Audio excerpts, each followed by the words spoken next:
जी नमस्कार, मैं हूँ राज पाठक और आप देख रहे हैं बुलेट न्यूज टीवी। देखिए, जातीय जनगणना इस देश में एक बड़ा मुद्दा बन गया था, चाहे वो पक्ष हो या विपक्ष। ऐसा लग रहा है जैसे अब ये जातीय जनगणना ही है जो सत्ता में बैठने के लिए कराना बहुत जरूरी है। और इसे लेकर के तमाम विपक्ष जहां सरकार से जातीय जनगणना की मांग करते रहा था सालों से, अब जब सरकार ने यानी केंद्र सरकार ने जातीय जनगणना कराने का फैसला लिया, तो फिर मुस्लिम समुदाय ने जो है फतवा जारी करते हुए एक साफ तौर पे संदेश देने की कोशिश की है कि हम अपनी जाति नहीं बताएंगे। इन तमाम चीजों पर बातचीत करने के लिए हमारे साथ में इरफान अहमद फातिमी जी हैं, जो कि एक मुस्लिम नेता भी हैं, खुदाई के नेता हैं और अपनी बात को बड़ी बेबाकी से रखने के लिए जाने जाते हैं। ये जो केंद्र सरकार ने जातीय जनगणना का फैसला लिया है और फिर मुस्लिम समुदाय का ऐसा कहना कि हम अपनी जाति नहीं बताएंगे, ये तो मौका देते रहे आप हिंदू मुस्लिम करने के लिए सरकार को, केंद्र सरकार को। क्या कहिएगा? नमस्कार। देखिए, आपका जी। ये सवाल बहुत ही बेहतर है और इस सवाल से लगातार मेरे जैसा व्यक्ति दो चार होता चला जा रहा है। तमाम लोग, तमाम अखबार, तमाम टीवी वाले ये सवाल को पूछ रहे हैं। सबसे पहली बात ये है, तो बिहार के अंदर में जातीय जनगणना हुआ, हम लोग ने स्वागत किया था, तमाम लोगों ने स्वागत किया था और उसमें कुछ फिगर भी सामने आया था। केंद्र को हम लोग लगातार मजबूर कर रहे थे, भारतीय जनता पार्टी इस चीजों में वो पीछे हट नहीं रही थी। उनका मानसिक तौर से वो समझ रही थी, तो हम जातीय विभाजन में या जातीय जनगणना में विश्वास नहीं रखते हैं। लेकिन पॉलिटिकल तौर से हम लोग मजबूती से इस एजेंडे को सामने रखा और वो आखिरकार भारतीय जनता पार्टी मानी। अब जो सवाल आप कह रहे हैं, निश्चित तौर से इस देश के मुसलमान राजनीतिक तौर से समझना वो नहीं समझ पा रहे। ये दुर्भाग्य है, दुर्भाग्य है इस मुल्क में, जहां एक तरफ हम बात करते हैं न्याय देने की, तमाम लोगों को अधिकार देने की, और उसमें मुसलमान भी हैं। मुसलमानों के अंदर में सदियों से जातीय व्यवस्था रहा है इस देश के अंदर में, और आप जानते हैं तो तीन तीन भाग में मुसलमानों का तबका है। एक अशराफ कहते हैं, जिसमें आप सैयद उय्यद को गिनते हैं, उसके बाद पिछड़ी जातियों के लोग हैं और सारे लोग हैं। तो ऐसे स्थिति में जहां के बिहार के अंदर में जनगणना हुआ और लोगों ने समझा इस चीज को, तो हम समझते, तो ऐसे मौके पर यहाँ के मुसलमान के जो आलिम लोग हैं, मौलवी लोग हैं, उनको इस चीज को मानना चाहिए। उल्टा गंगा बहाने से कोई फायदा नहीं है। हम कहते तो जब नथा गए हैं तो सीधा सीधी चलिए। एक तरफ बड़े बड़े संस्थानों पर बैठने का और जो काम करते हैं वो कौन लोग हैं? सीधा सीधी है, तो इस देश, इस राज्य के अंदर में जो ऊंचे जाति के लोग हैं वो बड़े संस्थानों पर बैठे हुए हैं। सैयद लोग बैठे हुए हैं, शेख लोग बैठे हुए हैं, पैठान बैठे हुए हैं। निश्चित तौर से आप उठाकर देख लीजिए, हमारा सरिया से इदारा सरिया तक जितने भी बड़े संस्थान हैं, जमात इस्लामी हो या अदर्स जो भी संस्था है, उनके अंदर में या सरकार के द्वारा जो संस्थाएं बनाई हुई हैं उनमें है। तो भाई ऐसा मौका है जहां के सबको सस्टेन करना है, सबको न्याय देना है, तो उस जगह पर तो जब तक जातीय जनगणना सही सही फिगर नहीं आएगा, सरकार कैसे किसी तबका के बारे में बना सकता है? जैसे उस आजादी के बाद, मैं आपको बहुत ही स्पष्ट से बता देना चाहता हूं, आजादी के बाद लोगों ने पूरे मुसलमान को एक बना दिया। उसका मतलब हुआ तो फिर पिछड़े मुसलमान ने आंदोलन किया, आप देखे तब उनको आरक्षण मिला।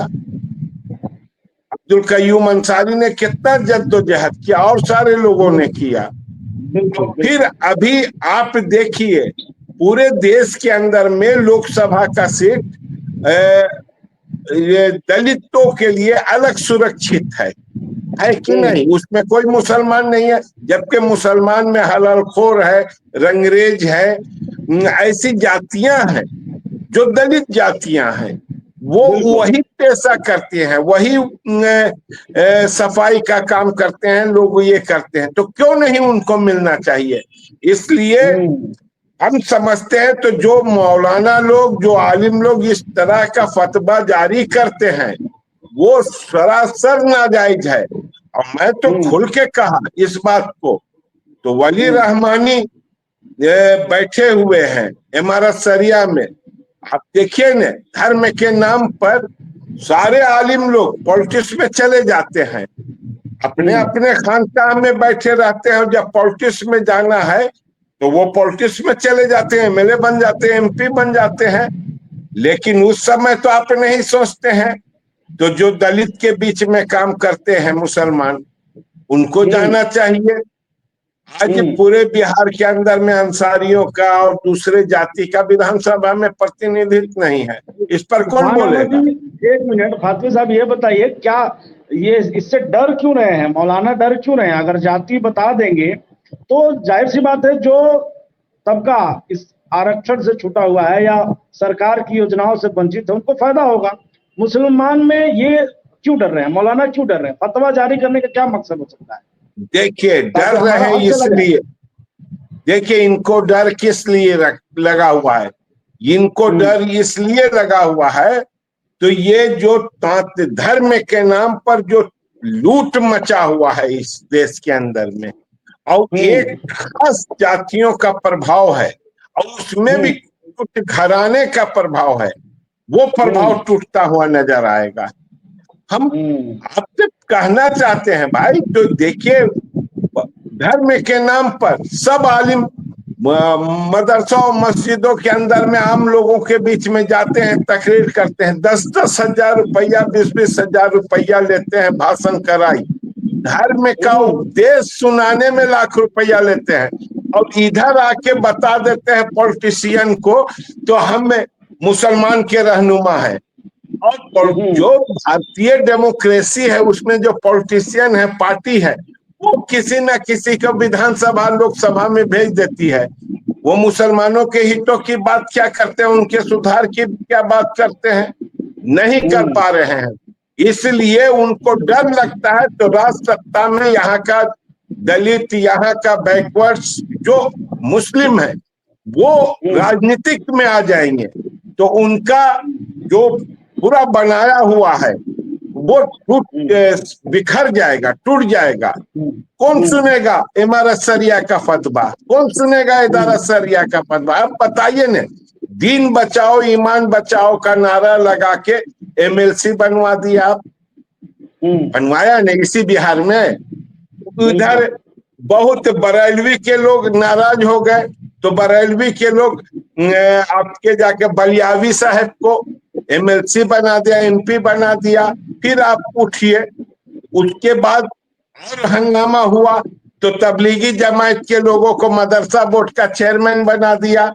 नीतीश कुमार एक लुटेरे को मदरसा बोर्ड का चेयरमैन बनाया हुआ है। ये क्या है? ये धर्म के नाम पर सौदा है। तो जब आप धर्म के नाम पर सौदा कर रहे हैं, विधानसभा लोकसभा के अंदर में जा रहे हैं, तो क्यों नहीं कोई जात के नाम पर अपना अधिकार मानेगा? इसलिए मसवात की बात करना चाहिए, बराबरी की बात करना चाहिए। जो इस देश के अंदर में जात के नाम पर मुसलमान ठगे गए हैं अपने धर्म के लोगों से, उसकी भी मुक्ति की लड़ाई लड़ना चाहिए। एक भी संस्थान ऐसा नहीं है देश के अंदर में जो मुसलमानों के बीच में जाके डेमोक्रेसी की बात करे, उनकी आजादी की बात करे, उनके मशवात की बात करे, यानी कि बराबरी की, उनकी तरक्की की बात करे। क्यों नहीं करते हैं? क्यों नहीं मुसलमानों के बीच में डेमोक्रेटिक तौर से संगठन बनता है? क्यों नहीं वो काम अपना करते हैं? तो क्या भाई, इदारा सरिया है, हमारा सरिया है, करोड़ों मिलियन डॉलर रुपया ले लेते हैं सरकार के हुनर के नाम पर, तो इसके नाम पर, तो मुसलमान के बच्चों के पढ़ाने के नाम पर।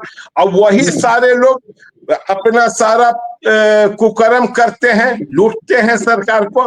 नीतीश कुमार के राज में, माननीय नीतीश कुमार के राज में हमने देखा इमारत सरिया ने पैसा लिया हुनर के नाम पर, क्या उसका हुआ?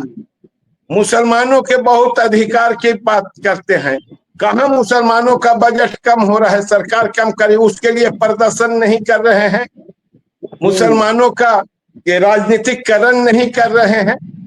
तो ये सारे लोग डेमोक्रेसी से हटा के, उनके मूलभूत सवालों से हटाकर देश के अंदर में किसी न किसी रूप में अपने संगठन, इमारत सरिया, इदारा सरिया, ऐसे यानी कि धार्मिक संगठन के बीच ही में मुसलमानों को रखना चाहते हैं। अल्लाह का डर दिखला के, इस्लाम का डर दिखला से, इससे इस्लाम को कोई परेशानी नहीं होने वाला है। जो आप जाति के नाम पर जाति से बता देंगे तो कौन इस्लाम में नुकसान हो जाएगा?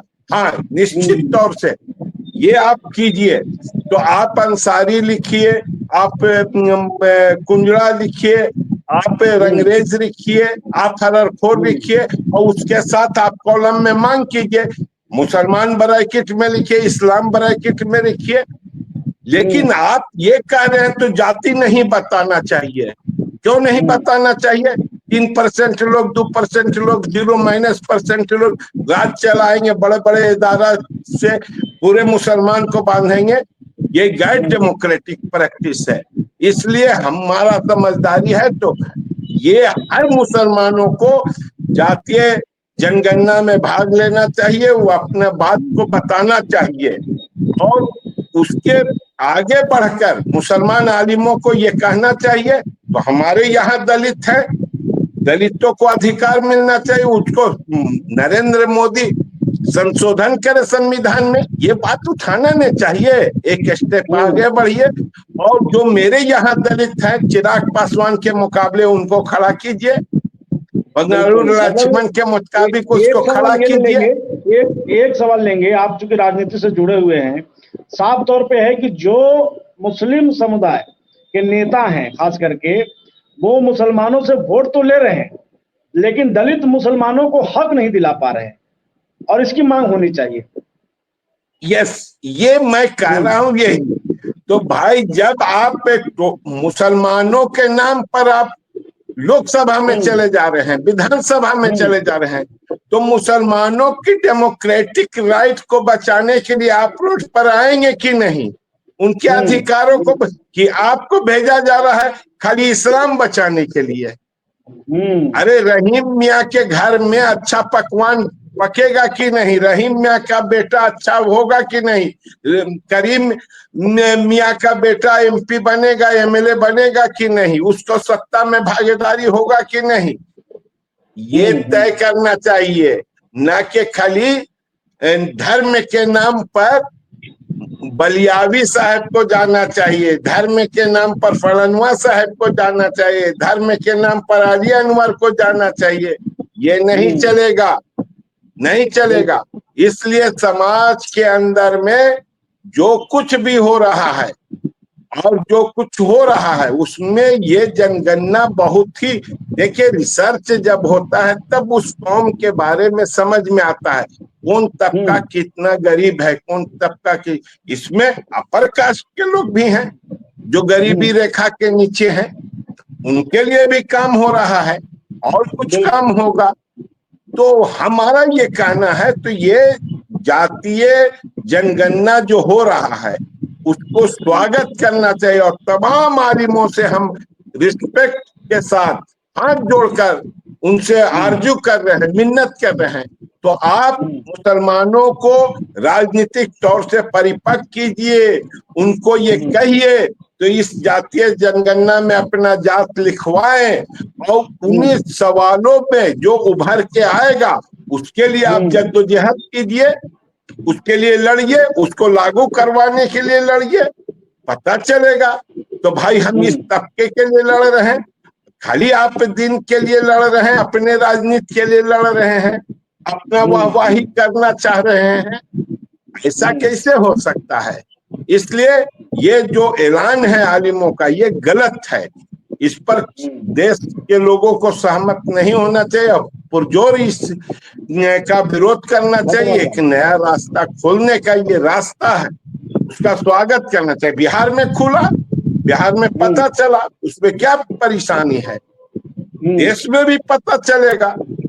और ये पता चलना ही चाहिए तो मुसलमानों में कितनी जातियां हैं और किस किस टाइप की है, उसकी आर्थिक, राजनीतिक, सामाजिक ग्रोथ क्या है, इसका पता चलाना चाहिए ताकि उनको इस देश में अवसर मिले।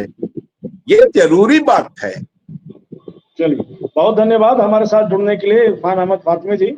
आपने बड़ी बेबाक तरीके से एक पूरा समुदाय जो कहीं ना कहीं जातीय जनगणना से एक उम्मीद लगा करके बैठा है, अपनी प्रगति को लेकर, अपने विकास को लेकर के, उस उनकी बात आपने की है और कई सवाल उठाया भी है आपने। लगातार इस तरीके की खबरें हम देते रहेंगे। जुड़ने के लिए आपका बहुत धन्यवाद इरफान अहमद फातमी जी, बहुत धन्यवाद। धन्यवाद, शुक्रिया।